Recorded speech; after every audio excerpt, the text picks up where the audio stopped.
నమస్తే STV news కి స్వాగతం. నేను విజయ. ముందుగా హెడ్లైన్స్ చూద్దాం. పెంకు మిల్లు పరిశ్రమలను ఆదుకోవాలి. టైల్ వర్కర్స్ ఆవిర్భావ సభలో తెలుగు రాష్ట్ర ప్రజలను డిమాండ్ చేసిన నేతలు. మాల మహానాడు నేత పివి రావు 9వ వర్ధంతిని ఘనంగా నిర్వహించిన మాల మహానాడు నేతలు. అధికారంలో ఉన్న తెలుగుదేశం ప్రభుత్వం పింఛన్దారుల ప్రాణాలతో చెలగాటమాడుతోందని కాంగ్రెస్ నేతల ఆగ్రహం.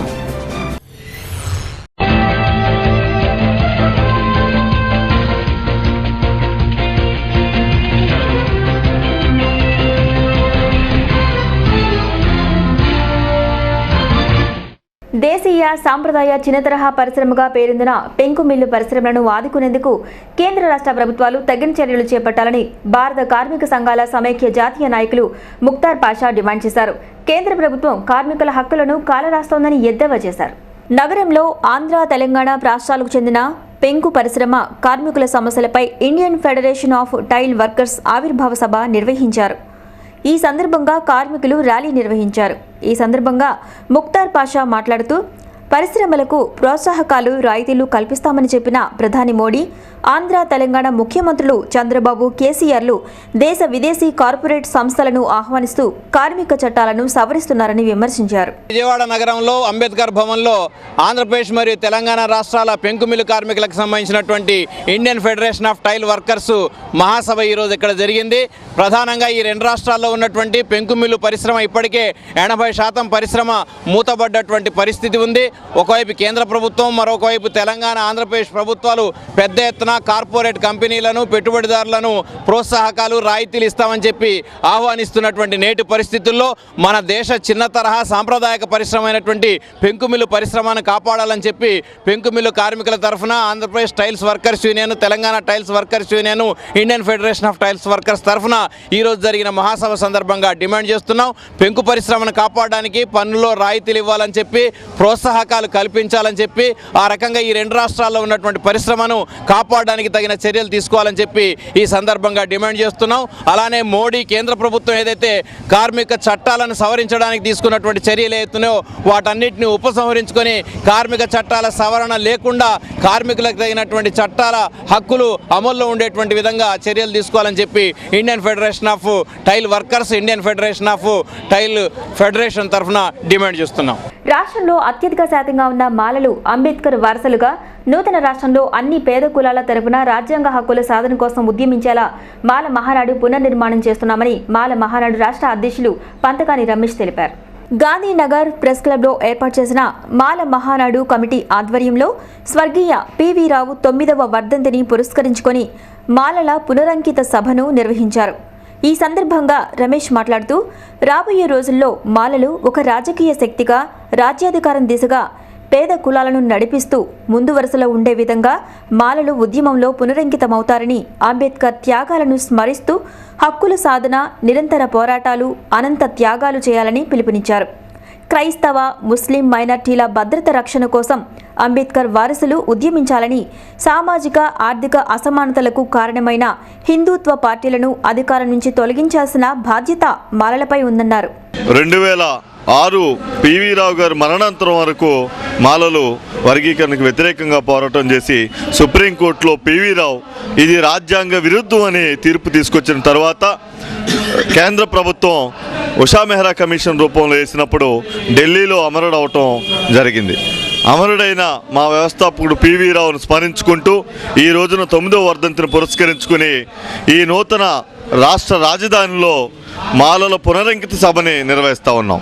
ఈ మాలల పునరంకిత సభ ఈ ఆంధ్రప్రదేశ్లో ఉన్నటువంటి 13 జిల్లాల్లో ఉన్న ఎస్సీ, ఎస్టీ, బీసీ, మైనారిటీ పేద కులాలకి బాబాసాహెబ్ అంబేద్కర్ కల్పించిన రాజ్యాంగ హక్కులను సాధించడం కోసం మాల మహానాడు పునర్నిర్మాణం ద్వారా ఈ పునరంకిత సభని పునరంకితం చేయటం కోసం మాల మహానాడు ద్వారా రాష్ట్రంలో, దేశంలో జరుగుతున్నటువంటి మత విధ్వంసాలని, మత విధానాలని, మతతత్వ విధానాలకి వ్యతిరేకంగా అంబేద్కర్ వారసులుగా మాలలు ముందు వరుసలో నిలబెట్టడం కోసం పివి రావు స్ఫూర్తితో ఈ రోజున మాల మహానాడు ఈ కార్యక్రమాన్ని తీసుకుంది. రాబోయే రోజుల్లో మాల మహానాడు ద్వారా ఈ ఆంధ్రప్రదేశ్లో అతిపెద్ద కులంగా మాలలు ఉన్న నేపథ్యంలో అనేక పేద కులాలకు ముందు వరుసలో ఉండి రాజ్యాన్ని సాధించే దిశగా ప్రయాణం చేస్తామని బాబాసాహెబ్ అంబేద్కర్ కలలు కన్నా స్వేచ్ఛ, సమానత్వం, సౌభ్రాతృత్వంతో కూడిన సమసమాజ స్థాపన కోసం మాల మహానాడు పనిచేయనుందని తెలియజేస్తున్నాం. టీడీపీ పాలనలో పింఛన్ల కోసం వెళ్లే వృద్ధులు ప్రాణాలు కోల్పోయే పరిస్థితి దాపురిస్తుందని కాంగ్రెస్ పార్టీ సీనియర్ నాయకులు ఆకుల శ్రీనివాస్ మండిపడ్డారు. కొద్ది రోజుల వ్యవధిలోనే నగరంలో ఇన్ని సంఘటనలు జరుగుతున్నా పాలకపక్షం సరైన రీతిలో స్పందించట్లేదని ఆయన ధ్వజమెత్తారు. కోమల విలాస్ సెంటర్లోని మరిపిళ్ల చిట్టి కార్యాలయంలో కాంగ్రెస్ నాయకులు విలేకరుల సమావేశం ఏర్పాటు చేశారు. ఈ సందర్భంగా ఆ పార్టీ సీనియర్ నేత ఆకుల శ్రీనివాస్ మాట్లాడుతూ ముఖ్యమంత్రి చంద్రబాబు విదేశీ పర్యటనలపై దృష్టి పెట్టి రాష్ట్ర సమస్యలను గాలికొదిలేశారని ఆయన అన్నారు. ఎన్నికల హామీలను అమలుపరచడంలోనే విఫలమైన చంద్రబాబు రాజధాని పేరుతో కొత్త నాటకానికి తెరతీశారని ఆయన విమర్శించారు. పింఛన్లు పెంచామన్న సాకుతో వృద్ధుల ప్రాణాలు తీస్తున్నారని ఆయన అన్నారు. పింఛన్ల కోసం వెళ్లే వృద్ధులు, అధికారుల, పాలకుల నిర్లక్ష్యం వలన ప్రాణాలు కోల్పోయే పరిస్థితి తలెత్తిందని ఆయన మండిపడ్డారు. అదేవిధంగా నగరంలో కుక్కల బెడద ఎక్కువైందని, దానిని పరిష్కరించే విధంగా అధికారులు దృష్టి పెట్టాలని ఆయన కోరారు. ల్యాండ్ పుల్లింగ్ విషయంలో ఒక నిర్ధారణ అనేది లేకుండానే విదేశీ యాత్రలు చేసి మరి రాజధాని నిర్మాణానికి జపాన్ వారికి అట్లాగే సింగపూర్ వారికి దాని నిర్మాణ బాధ్యతలు అప్పచెప్పానంటాం. రకరకాల ప్రకటనలు ప్రకటిస్తూ ప్రజల్ని కళల ప్రపంచంలోకి తీసుకెళ్తున్న చంద్రబాబు నాయుడు గారి పరిపాలనా విధానం ప్రజలకు అంతుపట్టని పరిస్థితిలో ఉంది. మరి ఊహల ప్రపంచంలో నుంచి ఆయన వాస్తవిక ప్రపంచంలోకి వచ్చి ప్రజలు బాగోగులు చూడవలసిన బాధ్యత రాష్ట్ర ముఖ్యమంత్రిగా ఆయనకి ఎంతైనా ఉందని చెప్పి మీ ద్వారా వారికి తెలియజేస్తున్నా. నగర స్థాయిలో అట్లాగే వార్డు స్థాయిల్లో పేద ప్రజలు, వృద్ధులు అనేక ఇబ్బందులకి లోనవుతున్నారు. మరి ముఖ్యంగా ఈ రోజున జరిగిన సంఘటన హృదయవిదారకమైంది. మరి చిట్టినగర్ ప్రాంతంలో 32వ డివిజన్లో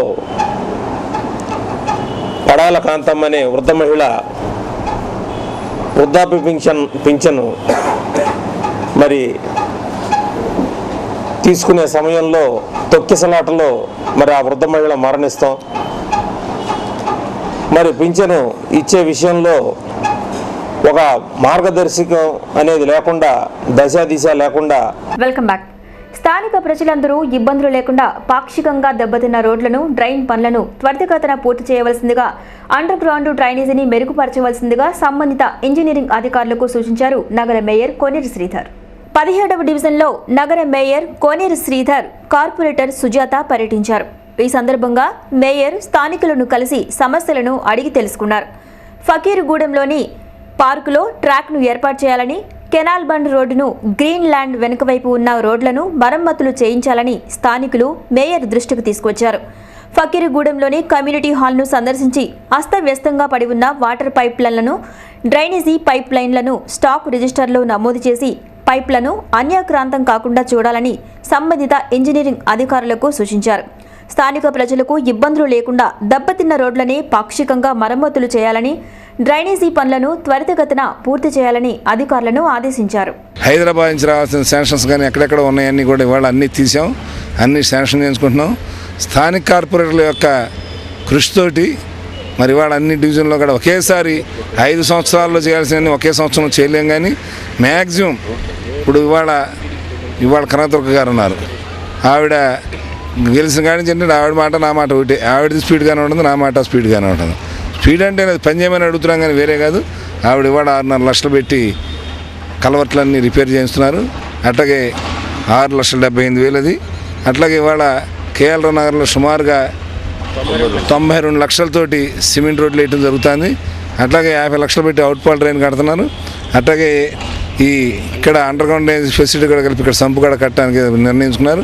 అట్లాగే ఇప్పుడు లైట్ల గురించి అడిగితే 15 లైట్లు ఏదో ట్యూబ్ లైట్లు పెట్టమన్నారు, చీకటిగా లేకుండా, అవి కూడా వేయిస్తాం. అట్లాగే ఏనాది కాలనీ ఉంది ఇక్కడ, సుమారుగా 50 సంవత్సరాల నుంచి వాళ్ళు నివసిస్తున్నారని చెప్తున్నారు మా ఈ గారు కూడా. మరి వాళ్ళకి ఇంత మట్టికి వాళ్ళ మొహం చూసిన వాళ్ళు లేరన్నారు. ఇవాళ మా కార్పొరేటర్ గారు ఆ కాలనీకి మనం ఏదో ఒకటి చేయాలని పట్టుదలగా ఆవిడ వెంటబడుతున్నారు. అది కూడా ఏదో ఒక దాంట్లో నిధులు తీసుకొచ్చి త్వరలో అక్కడ కూడా రోడ్లు కానీ డ్రైన్స్ కానీ ఏమైనా ఉంటే అవి కూడా పూర్తి చేస్తాం. ఏదేమైనా 5 సంవత్సరాలు ఇప్పుడు 5 నెలల్లో సుమారుగా ఇక్కడ మేము 1.5 కోటి పైనగా వర్కులు చేసాం ఈ డివిజన్లో. మరి కార్పొరేటర్ గారి సహకారంతో ఆవిడ 1-2 సార్లు పరిశీలి చేయటం వలన ఇవన్నీ జరుగుతున్నాయి. ఒకేసారి ఎవరైనా కానీ చేయలేం ఆర్థిక పరిస్థితిని బట్టి.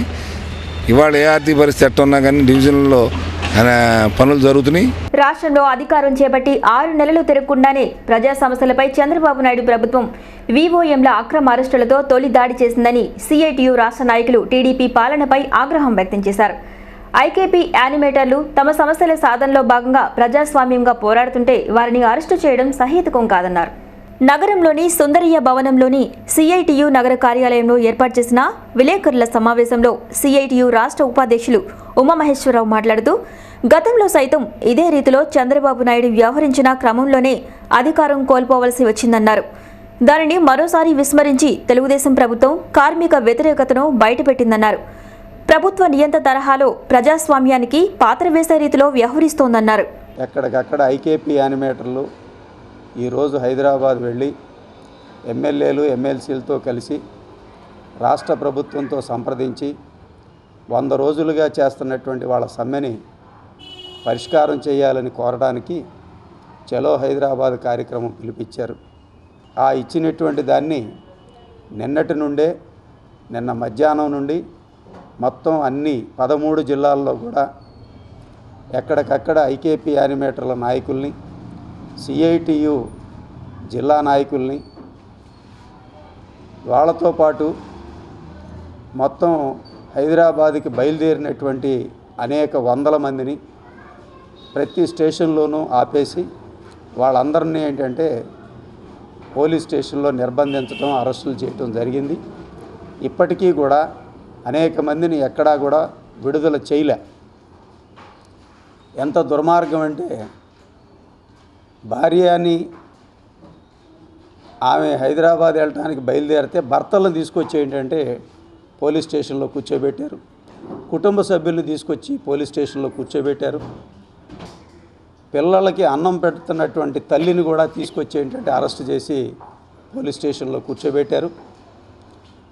ఇంత తీవ్రమైనటువంటి నిర్బంధం గతంలో ఏనాడు లేదు. దీని మీద నిరసనగా హైదరాబాదుకి చేరినటువంటి వాళ్ళు మొత్తం CITU state general secretary M A Gafoor గారు, మాజీ శాసనసభ్యుడైన ఆయనతో పాటు ఐకేపీ యానిమేటర్స్ రాష్ట్ర కార్యదర్శి ధనలక్ష్మి గారు. సిఐటియు రాష్ట్ర నాయకురాలు రోజా మాట్లాడుతూ ప్రభుత్వం ప్రజల కోసం కాదని కార్పొరేట్ శక్తుల కోసం అన్నట్లు వ్యవహరిస్తోందన్నారు. ఇప్పటికైనా పాలకులు తమ విధానాలు మార్చుకోవాలని, లేని పక్షంలో ప్రజాందోళన తప్పదన్నారు. ఈ అరెస్టులకు నిరసనగా సిఐటియు రాష్ట్ర వ్యాప్తంగా ప్రజాందోళన చేస్తుందన్నారు. స్వయంగా మంత్రులకి, ముఖ్యమంత్రికి కూడా తెలియజేశారు. కేవలం అధికారులతో పరిమితం కాలేదు. అయినప్పటికీ కూడా దున్నపోత మీద వాన కురిసిన చందంగా సమస్యలు ఒకవైపు పేరుకుపోతుంటే ఆ సమస్యల గురించి ఏమాత్రం పట్టించుకోకుండా ఎంతసేపు రాజధాని పేరుతోని మొత్తం ప్రజా సమస్యలన్నింటినీ పక్కన పెట్టి రాజధాని గురించే చర్చిస్తూ కాలక్షేపం చేస్తున్నటువంటి పరిస్థితి ఇవాళ చంద్రబాబు నాయుడు వైఖరిగా ఉంది. అంతేకాదు, మారిన చంద్రబాబు అనుకున్న వ్యక్తి మారలేదు, ఇప్పటికీ కార్మిక వ్యతిరేక చంద్రబాబుగానే ఉన్నాడు అనేది కూడా మరొకసారి ఈ ఘటన ద్వారా మనకి అర్థమవుతుంది. ఇవాళ కార్పొరేట్ సంస్థలకి సబ్సిడీలతో కలిసినటువంటి రుణాలు, అలాగే అనేక ఆర్థిక సహాయాలు అందిస్తున్నటువంటి ప్రభుత్వం చిరుద్యోగులుగా ఉండేటటువంటి ఈ స్కీమ్ వర్కర్లుగా ఉన్నటువంటి వీళ్ళకి ఎవరికి కూడా కనీస వేతనాలు అనేవే లేవు. రాష్ట్రంలో దాదాపు 4.5 లక్షల మంది స్కీమ్ వర్కర్లు ఉంటే ఇందులో ఏ ఒక్కరికి కూడాను కనీస వేతనాలు కానీ, సంక్షేమ సౌకర్యాలు కానీ ఇవేవి లేవు. పైగా ఉన్నటువంటి హక్కు, నెల జీతాలు పొందేటటువంటి హక్కును కూడా ఇవాళ కాలు రాసి నెలల తరబడి జీతాలు బకాయి పెడుతుంది. 17 నెలలుగా జీతం ఇవ్వకుండా ఉంటే యానిమేటర్లు ఏం తిని బ్రతకాలి, ఏ రకంగా బ్రతకాలి? క్రీడలతో మనోవికాసం, మానసిక ఉల్లాసం పెరుగుతోందని ట్రాఫిక్ ఏసీపీ శ్రీనివాసరావు అన్నారు. క్రీడల ద్వారా కేవలం శారీరక దారుఢ్యమే కాకుండా మానసిక ధైర్యాన్ని కూడా పెంచుకోవచ్చని ఆయన తెలిపారు. కేబిఎన్ కళాశాలలో ఏర్పాటు చేసిన Krishna university inter college men tournament inauguration కార్యక్రమాన్ని ట్రాఫిక్ ఏసీపీ శ్రీనివాసరావు లాంఛనంగా ప్రారంభించారు. ఈ సందర్భంగా ఆయన మాట్లాడుతూ క్రీడాకారులందరూ క్రీడా స్ఫూర్తితో ముందుకెళ్లి భవిష్యత్తులో ఉన్నత స్థానాలకు వెళ్లాలని ఆయన సూచించారు. క్రీడలతో మానసిక ఉల్లాసం, మనోధైర్యం పెరుగుతోందని ఆయన అన్నారు. క్రీడల గురించి ప్రజలందరిలో అవగాహన కల్పించాల్సిన బాధ్యత క్రీడాకారులందరిలో ఉండాలని ఆయన తెలిపారు. తాను ఒకప్పుడు మంచి క్రీడాకారుడినేనని ఆయన గుర్తు చేశారు. బాస్కెట్బాల్ కోసం ఏర్పాటు చేసిన క్రీడా ప్రాంగణం చాలా బాగుందని ఆయన కొనియాడారు. సంతోషంగా ఉంది. ఇలాంటి మంచి వాతావరణంలో మంచి ప్లేస్లో సీనియర్ కోచ్ గారైన రాజేంద్ర ప్రసాద్ గారి పర్యవేక్షణలో ఇంత మంచి కోర్టుని డిజైన్ చేసి ఇక్కడ ఎస్టాబ్లిష్ చేయడం ఒక క్రీడాకారునిగా నాకు నిజంగా చాలా సంతోషంగా ఉంది. ఇప్పుడు కాలేజీల్లో ఇలాంటి ఎంత చిన్న సైట్ నాకు అన్నీ కూడా ఎన్ఓసీలో సబ్మిట్ చేయమంటూ ఉంటారు. కాలేజెస్ కానీ ఈ స్కూల్స్ కానీ నో అబ్జెక్షన్స్ ఎక్కువ. ఎక్కడ చూసినా ఒక 15 యార్డ్స్ కానీ లేదా ఒక 10 గజాల సైట్ వదిలిపెట్టిన పాపాన్ని ఎక్కడ పోరు. బట్ లేదంటే ఎవరితో రికమెండ్ చేయించడం కానీ లేదా ఏదో రిక్వెస్ట్ చేసి సార్ ఇది రికమెండ్ చేయమంటారు. నాకు తెలిసినంత వరకు ఇంత మంచి గ్రౌండ్, ఇంత మంచి వాతావరణం ఉన్న ఈ చుట్టుపక్కల ఇటువంటి వాతావరణం కాలేజీ లేనే లేదు. చాలా బాగుంది. అన్ని కాలేజీలు అన్ని రూమ్స్ మధ్యలో ఒక టాప్ వ్యూతో ఉన్న మంచి విజిబిలిటీ ఉన్న కోర్ట్ ఇది. క్రీడాకారులకి మంచి ఉత్తేజాన్ని ఇచ్చే ఇలాంటి ప్లేస్లో మీరందరూ కూడా ఫ్యూచర్లో ఇక్కడ మంచి స్పోర్ట్స్ మ్యాన్ తయారవుతారని నేను ఆశిస్తూ, నేను నిన్న కూడా చెప్పాను, ఎస్పెషల్లీ స్పోర్ట్స్ మ్యాన్ అన్న వాళ్ళు మనం మార్నింగ్ ఈవినింగ్ 2 పూట్ల గ్రౌండ్లో ఉండడం వల్ల అదర్ యావిగేషన్స్ మనకి ఇంకోటి ఉండదు. ఉంటే చదువుకోవడం లేదా మార్నింగ్ 6 to 8 వరకు లేదా 9 వరకు గ్రౌండ్లో ఉంటాం. బులెటిన్ ముగించే ముందు హెడ్లైన్స్ మరోసారి చూద్దాం. పెంకు మిల్లు పరిశ్రమలను ఆదుకోవాలి. టైల్ వర్కర్స్ ఆవిర్భావ సభలో తెలుగు రాష్ట్ర ప్రజలను డిమాండ్ చేసిన నేతలు. మాల మహానాడు నేత పివి రావు 9వ వర్ధంతిని ఘనంగా నిర్వహించిన మాల మహానాడు నేతలు. అధికారంలో ఉన్న తెలుగుదేశం ప్రభుత్వం పింఛన్దారుల ప్రాణాలతో చెలగాటమాడుతోందని కాంగ్రెస్ నేతల ఆగ్రహం. ఇవి ఈ బులెటిన్ అప్డేట్స్. నమస్కారం.